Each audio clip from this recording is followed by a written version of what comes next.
नमस्कार जी। नमस्कार। क्या नाम है बहन जी आपका? ज्योति जांगीड़। ज्योति जी, आप कहाँ से आई हैं? जिला जयपुर, राजस्थान। संत रामपाल जी महाराज से नाम दीक्षा आपने कब ली? मार्च 2013 को। संत रामपाल जी महाराज से नाम दीक्षा लेने से पहले क्या आप कोई भक्ति साधना भी करती थी? जी हाँ, मैं हिंदू धर्म में जो भी साधना हुआ करती थी वही सब किया करती थी। नवरात्रि के व्रत रखा करती थी, श्री कृष्ण जन्माष्टमी की व्रत रखा करती थी, 16 सोमवार के व्रत किया करती थी और श्याम जी में मेरी बहुत श्रद्धा थी। तो फिर संत रामपाल जी महाराज की शरण में आप कैसे आई? संत रामपाल जी महाराज की शरण में आने का सबसे बड़ा कारण, मुझे एक भयंकर रोग था। मुझे 2013 में टाइफाइड हो गया था। इसके बाद फेफड़े ख़राब हो गए थे, लंग्स ख़राब हो गए थे, रोग ज़्यादा बढ़ गया और मैंने डॉक्टर्स के पास सलाह ली। डॉक्टर्स ने बताया कि अब इसका इलाज नहीं होगा, क्योंकि मैंने एक ही डॉक्टर से नहीं, मैंने जयपुर के पूरे हॉस्पिटल्स में दिखाया था, चेकअप कराया, लेकिन मुझे कोई आराम नहीं मिला। अंत में मुझे कह दिया गया कि ये लास्ट स्टेज पर है, इसे ले जाओ, इसका कुछ नहीं हो सकता। संत रामपाल जी महाराज की शरण में मेरे आने का यही कारण था कि मैं बहुत ही बीमार थी। जब मृत्युशैया पे थी तो मेरे पेरेंट्स मुझे यहाँ अपने घर लेके आ गए।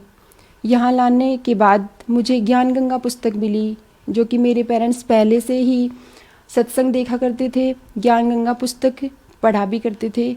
मुझे बताया कि तुम भी ये किताब पढ़ो, आपको पढ़ने से लाभ हो सकता है, इंटरव्यू सुनो और सत्संग देखा करो। तो मैंने भी संत रामपाल जी महाराज की साधना चैनल पर जो सत्संग आता था वो मैं देखा करती थी और मैंने ज्ञान गंगा पुस्तक पूरी पढ़ी।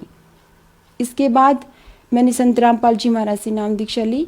संत रामपाल जी महाराज से नाम दीक्षा लेने के बाद क्या आपको कोई लाभ भी प्राप्त हुए? हाँ, लाभ मिले। मुझे टाइफाइड हो गया था, टाइफाइड बिगड़ते बिगड़ते बढ़ गया। इसके बाद मैंने देशी दवाइयाँ भी खाई और झाड़ फूंक भी करवाया, लेकिन मुझे कोई आराम नहीं मिला। उसके बाद सभी हॉस्पिटल्स में धीरे धीरे मैंने दिखाया, एक के बाद एक हॉस्पिटल में बदलती गई, लेकिन मुझे कोई आराम नहीं मिला। मेरे फेफड़े ख़राब हो गए थे, वो गंभीर होता चला गया। इसके बाद मेरे पति से कह दिया गया कि इसे ले जाओ, यहाँ इसका कोई इलाज नहीं होगा। इसके बाद मुझे मेरे पेरेंट्स यहाँ अपने साथ लेके आए।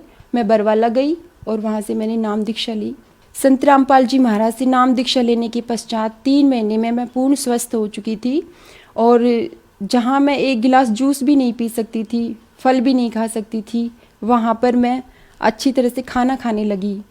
मैं 3 समय भरपेट खाना खाने लगी और कुछ ही दिनों में मेरी हालत बिल्कुल स्वस्थ हो गई थी। चूँकि डॉक्टरों ने बता दिया था कि यह ठीक नहीं होने वाली है, दोनों लंग्स मेरे ख़राब हो चुके थे, बावजूद इसके मैंने संत रामपाल जी महाराज से नाम दीक्षा लेने के पश्चात उस मंत्र में इतनी शक्ति थी कि मैं पूर्ण स्वस्थ हो गई। जबकि सब हैरान थे, मेरे रिश्तेदार, मेरे घर वाले सब हैरान हो गए कि इसको इतना बड़ा लाभ कैसे मिल गया, ये तो मृत्युशैया पे थी, इसकी तो मौत होने वाली थी। तो ये सबसे बड़ा चमत्कार हुआ। और इसके अलावा मेरे हस्बैंड, जिनको शराब पीने की आदत थी, संत रामपाल जी महाराज से नाम दीक्षा लेने के पश्चात मेरे हस्बैंड की जो शराब पीने की लत थी वो छूट गई और हमारे दोनों के बीच अनबन रहा करती थी, वो भी समाप्त हो चुकी थी। हम आर्थिक तंगी से भी गुजर रहे थे, वो भी धीरे धीरे समाप्त हो गई। तो जो श्रद्धालु आज आपको देख रहे हैं और कुछ लोग ऐसे हैं जो उम्मीद खो चुके हैं कि वो अब ठीक नहीं हो सकते, बीमार हैं, उनके लिए आप क्या कहना चाहेंगे? उनके लिए मैं ये कहना चाहूँगी कि आप निराश मत हो। आप संत रामपाल जी महाराज से नाम दीक्षा लो और उनके बताए हुए मंत्रों का जाप करो, उनके बताए हुए नियमों का पालन करो, फिर आप पूर्ण रूप से स्वस्थ हो सकते हैं। क्योंकि हमारे बहुत से भाई बहन भारी रोग से ग्रस्त थे, कोई कैंसर से, किसी की किडनियां फेल थी, किसी के लंग्स खराब हो चुके थे, सभी को लाभ मिला, सभी स्वस्थ हुए हैं। संत रामपाल जी महाराज से नाम दीक्षा कैसे ले सकते हैं? संत रामपाल जी महाराज से नाम दीक्षा लेने के लिए उनके सत्संगों का प्रसारण होता है दोपहर श्रद्धा चैनल पर 2 बजे, सारथी चैनल पर शाम 6:30 बजे, साधना चैनल पर शाम 7:30 बजे। नीचे येलो बार पर उनके कुछ कॉन्टैक्ट्स नंबर होते हैं जो आश्रम के होते हैं, उन पर कॉन्टैक्ट कीजिए और नज़दीकी नामदान केंद्र से संपर्क करो और नाम दीक्षा लो, अपना कल्याण कराओ। धन्यवाद जी। नमस्कार।